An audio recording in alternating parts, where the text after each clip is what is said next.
Introduction. Welcome back to our channel. Today, we're diving into the fascinating and dramatic life of one of Hollywood's brightest stars, Ginger Rogers. She was a powerhouse of talent, an Academy Award-winning actress, a dazzling dancer, and a gifted singer.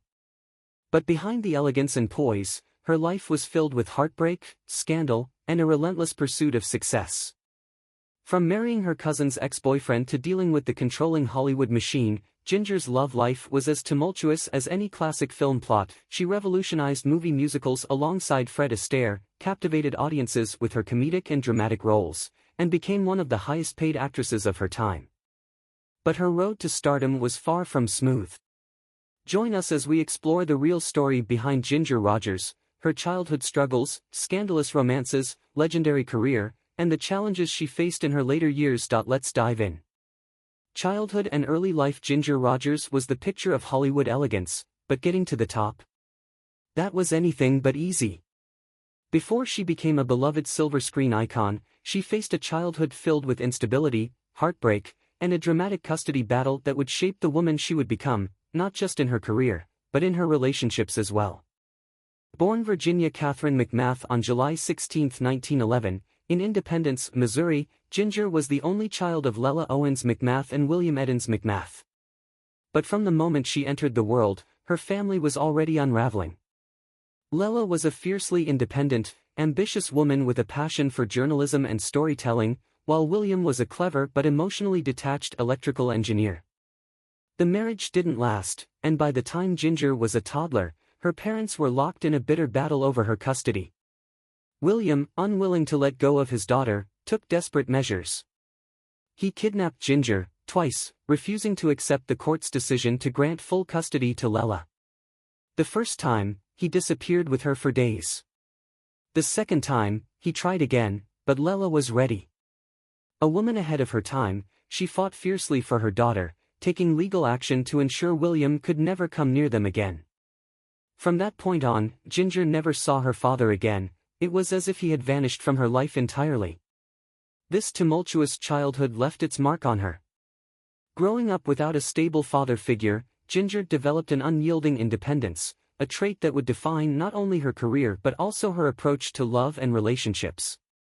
But if there was one person who shaped Ginger's destiny, it was her mother, Lela Owens Rogers. Lela wasn't just a single mother, she was a force of nature, a woman who defied the expectations of her time. Determined to build a future for herself and her daughter, she pursued a career in journalism and screenwriting, a rare path for women in the early 1900s. She worked as a newspaper reporter in Kansas City, quickly earning a reputation for her intelligence and ambition. But Lela had bigger dreams: Hollywood. When Ginger was just 9 years old, Lela moved them to Fort Worth, Texas, where she began working as a screenwriter for Fox Studios. This period of Ginger's life was marked by constant change, but through it all, her mother's unwavering support remained her anchor. It was during these early years that Virginia McMath officially became Ginger Rogers. The nickname came from a young cousin who struggled to pronounce Virginia, calling her Jinga instead. It stuck, and soon, everyone was calling her Ginger. But her transformation wasn't just about a name. In 1920, when Lela remarried John Logan Rogers, Ginger took his last name, though she was never formally adopted. With a new identity and a mother who was deeply embedded in the entertainment world, Ginger's path was already being shaped. Unlike many young girls who dreamed of being movie stars, Ginger originally had no plans to become a performer. In fact, she once aspired to be a schoolteacher. But fate had other plans. Lela's career as a theater critic for the Fort Worth Record meant that Ginger grew up surrounded by performers, actors, and artists. Unlike most children, who might have been mesmerized by the magic of the stage from the audience, Ginger had a behind-the-scenes look at the industry. She spent hours watching actors rehearse their lines, singers perfect their melodies, and dancers bring stories to life through movement. It wasn't long before the stage began calling her name. She would mimic actors, quietly rehearsing lines to herself. She would dance in the wings, absorbing the rhythm and energy of the performers. Without realizing it, she was training herself for a career in show business, one that would soon become inevitable. Then, in 1925, everything changed. At just 14 years old, Ginger entered a Charleston dance contest on a whim. At the time, the Charleston was the hottest dance craze in America, symbolizing the energy and rebellion of the Roaring Twenties. Young dancers across the country were perfecting the fast-paced, high-energy movements, hoping to stand out. From the moment she stepped onto the dance floor, it was clear, she wasn't just another contestant. With natural rhythm, effortless grace, and unmatched charisma, Ginger owned the stage. The audience was captivated. The judges were blown away. By the end of the night, Ginger Rogers had won first place. But this wasn't just about a trophy or bragging rights. The prize? A 6-month tour on the vaudeville circuit, performing as part of Ginger Rogers and the Redheads. It was her first professional job in show business. And just like that, a new chapter of her life began.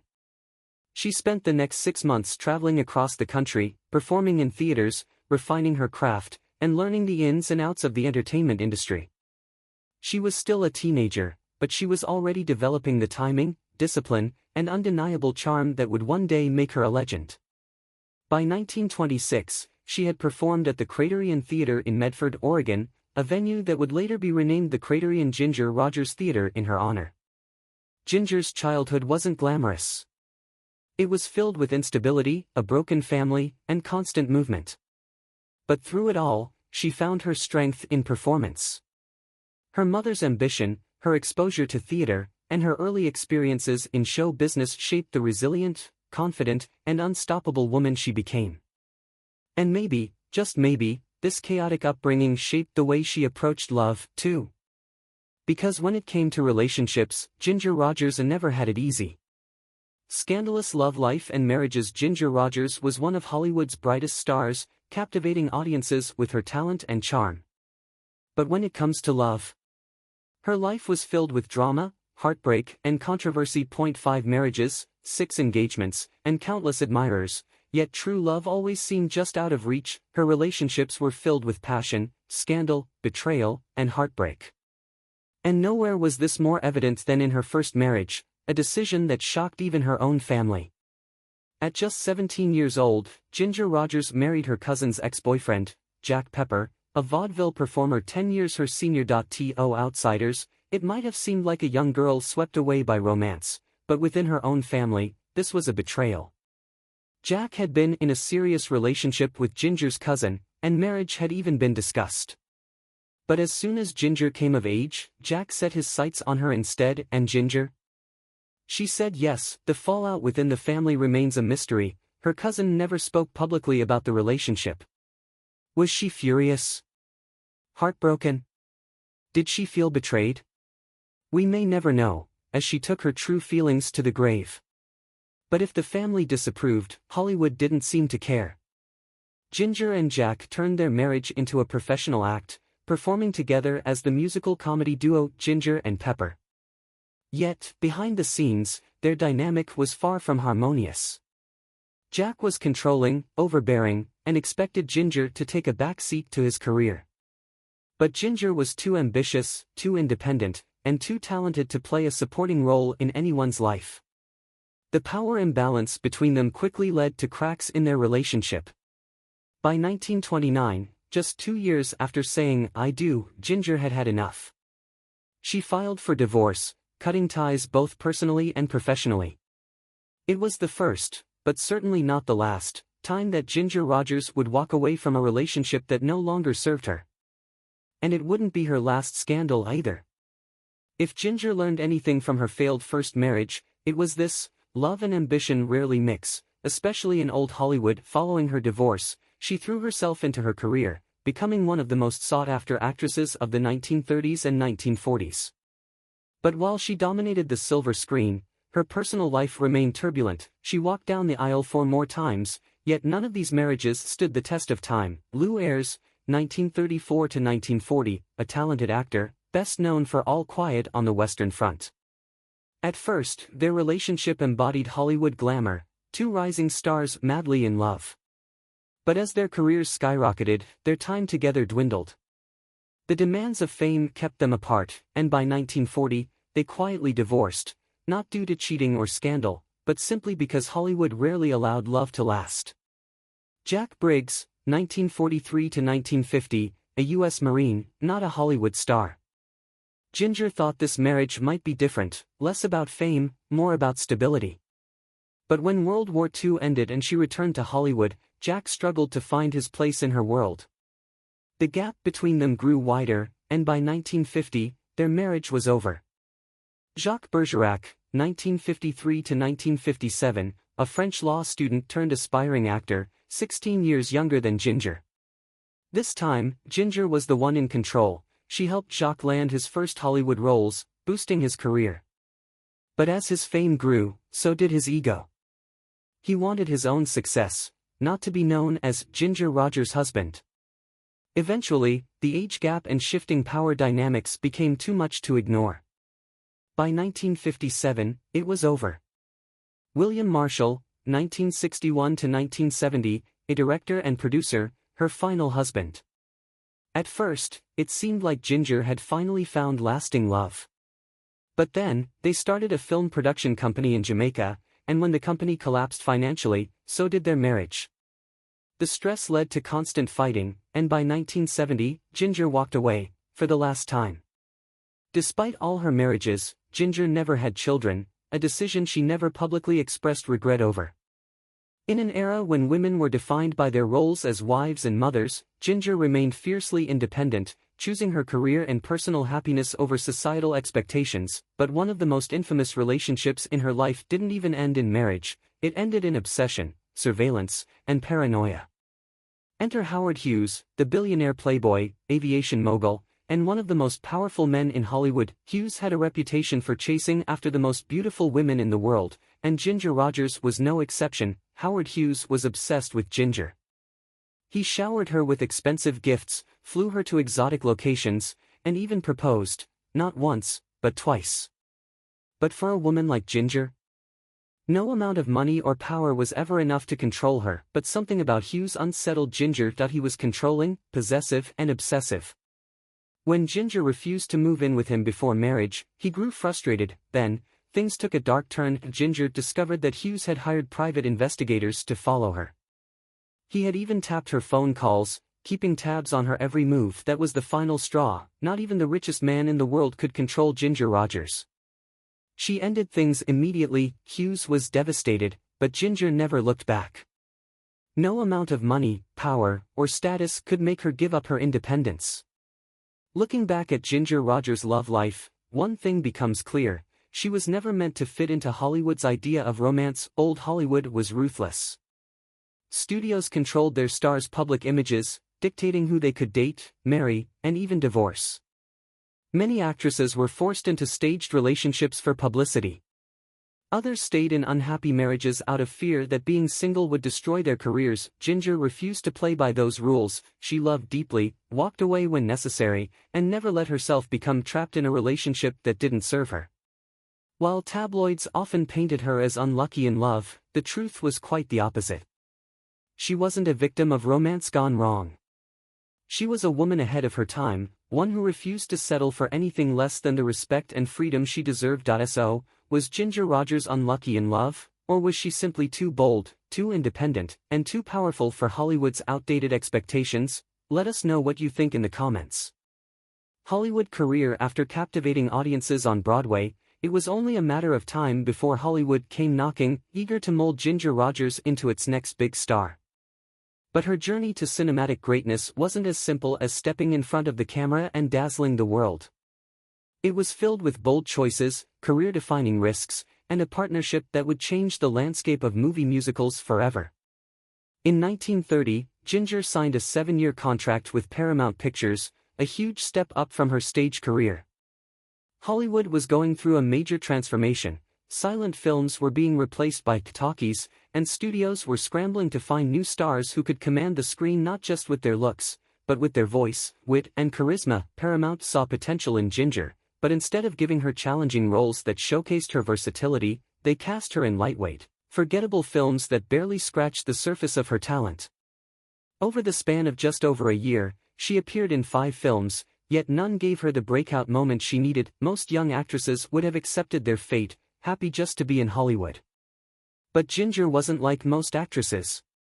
She saw the writing on the wall. Hollywood had a habit of typecasting young actresses, and she refused to let herself get stuck playing generic roles. Then, she did something that few in her position would have dared to do. She walked away from Paramount. It was a bold, risky move. Leaving a major studio without a backup plan could have ended her career before it even began. But instead, it led her straight to her true breakthrough. After leaving Paramount, Ginger took a chance and joined Warner Brothers, a studio known for its fast-paced, sharp-witted, and often risque films. This was where she finally found roles that played to her strengths, her comedic timing, effortless charm, and razor-sharp wit. Her big moment came in 1933, when she landed 2 back-to-back hits that turned her into a rising Hollywood sensation. 42nd Street, 1933, a high-energy backstage musical that became a defining film of the Great Depression era. Ginger played Anytime Annie, a wisecracking chorus girl whose bold personality stole every scene she was in. Gold Diggers of 1933, a dazzling musical extravaganza in which Ginger performed the now iconic number, We're in the Money, partially in Pig Latin. Her playful, daring performance cemented her status as a fan favorite. Audiences loved her. Critics took notice. And, more importantly, Hollywood finally realized that Ginger Rogers wasn't just another blonde starlet. She was a force to be reckoned with. But as impressive as her success at Warner Brothers was, it was her next move, to RKO Pictures, that would change everything. At RKO, Ginger was paired with a dancer who had already made a name for himself in vaudeville and Broadway, Fred Astaire. Their first film together, Flying Down to Rio, 1933, wasn't even supposed to be about them. The film's leads were Dolores Del Rio and Jean Raymond, but something happened that no one saw coming. Ginger and Fred stole the show. Their dance sequences were mesmerizing. The way they moved together, the fluidity, the elegance, the effortless synchronization, was unlike anything audiences had ever seen before.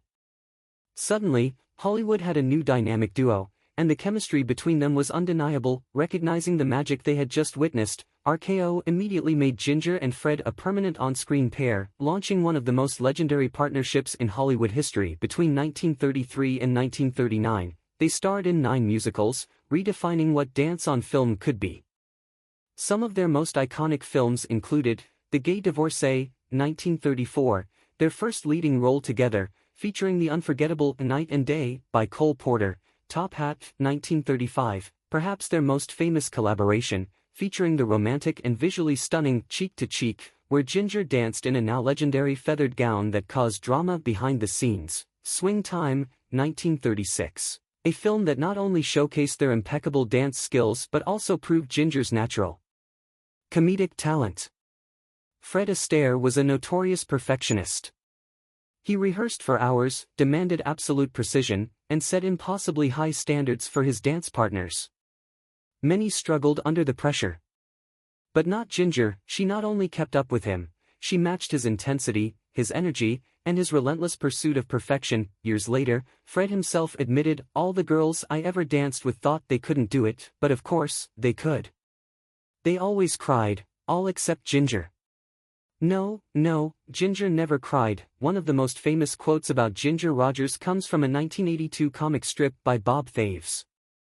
Sure, Fred Astaire was great. But don't forget, Ginger Rogers did everything he did, backwards and in heels. It started as a joke, but the line perfectly sums up why Ginger was so extraordinary. She didn't just follow Fred's lead, she elevated their routines, blending technical skill with expression, humor, and grace. She made every routine look effortless. Even though the reality was grueling, she was more than just a dance partner. She was a storyteller, turning every movement into a performance filled with emotion, charm, and personality. As much as audiences adored Ginger and Fred together, Ginger knew one thing: she didn't want to be just a dancer. Hollywood had a history of discarding actresses once they aged out of their signature roles, and Ginger wasn't about to let that happen to her. She wanted to prove that she could stand on her own, without a dance number to carry her. So, after 2 disappointing box office performances with Fred, Carefree and The Story of Vernon and Irene Castle, she pivoted to dramatic and comedic roles, a move that many considered risky. She took on films that allowed her to showcase her sharp wit, emotional depth, and leading lady charisma, starring in Stage Door, 1937, a powerhouse drama alongside Katharine Hepburn, proving she could hold her own in serious roles. Vivacious Lady, 1938, a romantic comedy that displayed her comedic brilliance. Bachelor Mother, 1939, a feel-good comedy that further solidified her star power. Then, in 1940, Ginger took on a role that would change her career forever. In Kitty Foyle, Ginger delivered a heartfelt, deeply moving performance as a working-class woman torn between love and ambition. It was a departure from her previous roles, requiring her to tap into a level of emotional vulnerability she had never explored on screen before. The result? She won the Academy Award for Best Actress. In that moment, Ginger Rogers proved to the world that she wasn't just a dancer, wasn't just a comedy star, she was one of the most talented actresses of her generation. Following her Oscar win, Ginger became one of the highest-paid actresses of the 1940s, earning salaries that rivaled the biggest names in the business. She continued starring in hit films, cementing her legacy as one of Hollywood's most versatile and bankable stars. Ginger Rogers was more than just a movie star, she was a woman who played by her own rules, in an industry that expected her to follow theirs. She fought for better roles, challenged expectations, and Hollywood's limitations. A life of grace and determination. As the golden age of Hollywood faded and new stars emerged, many of Ginger Rogers' contemporaries struggled to stay relevant. But Ginger was not one to fade quietly into the background. She was a performer in every sense of the word, and she refused to let time define her career. When film roles became scarce in the 1950s, instead of retreating, she reinvented herself, transitioning back to the stage, exploring television, and even stepping into directing. She spent her later years much like she had spent the rest of her life, commanding attention, defying expectations, and leaving behind a legacy that continues to inspire today. Her most remarkable comeback came in 1965, when she took on the lead role in Hello, Dolly! On Broadway. This was no small feat. Stepping into an already established role required immense confidence and talent, but Ginger delivered a performance that captivated audiences all over again. Her presence on stage was electrifying, her charm undeniable, and she proved that even after decades in the business, she could still dominate the spotlight. But Ginger wasn't just content with being in front of the camera or on stage, she wanted to create. In 1985, she made her directorial debut with an off-Broadway production of Babes in Arms. This marked a major turning point in her career. For the first time, she wasn't just the star, she was behind the scenes, shaping the vision, guiding the performances, and proving her artistry extended far beyond acting and dancing. It was a move that showcased her as more than just an entertainer, she was a true creative force. Even as she grew older, she remained a beloved public figure.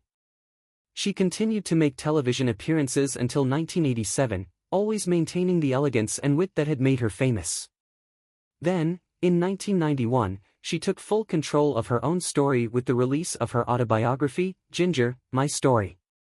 In this book, she opened up about her career, relationships, and the struggles of being a woman in Hollywood, allowing fans to see the real Ginger behind the glamour. It was raw, insightful, and filled with the humor and charm that defined her personality. A year later, in 1992, she received one of the most prestigious honors in American entertainment, the Kennedy Center Honor. This recognition wasn't just about her career in film, but about her influence on American culture and performing arts as a whole. It was a testament to her talent, her perseverance, and her ability to stay relevant through multiple generations. Through it all, Ginger remained a symbol of resilience, determination, and boundless creativity. She never stopped working, never stopped creating, and most importantly, never stopped inspiring. Lifestyle and death. One of the most fascinating aspects of Ginger Rogers' life was her disciplined lifestyle and commitment to health and beauty. Unlike many of her Hollywood contemporaries, who indulged in alcohol and smoking, Ginger completely avoided both, believing that a healthy body and mind were key to longevity. She played tennis twice a week, stayed physically active, and followed a strict diet. Some of her eating habits were quite unique. Her favorite snack? A peanut butter and parsley sandwich. She also had a love for coffee, baked veal birds, and hollandaise sauce, proving that even Hollywood icons had their personal quirks. But what truly set Ginger apart was her mindset. She was a firm believer in positive thinking, famously saying, "There is nothing which makes you grow old faster than to dwell on your last birthday." For her, aging wasn't something to be feared, it was just another stage in life to be embraced. However, despite her dedication to health and wellness, her later years were not without challenges. A lifelong Christian Scientist, Ginger refused conventional medical treatment, even as she battled diabetes. She firmly believed in spiritual healing, choosing faith over modern medicine.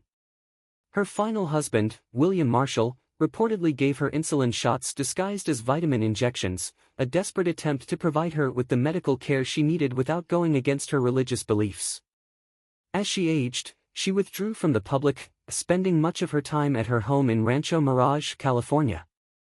Those close to her described her as sharp, witty, and graceful until the very end, a woman who, even in her final years, never lost the charm and elegance that made her a Hollywood legend.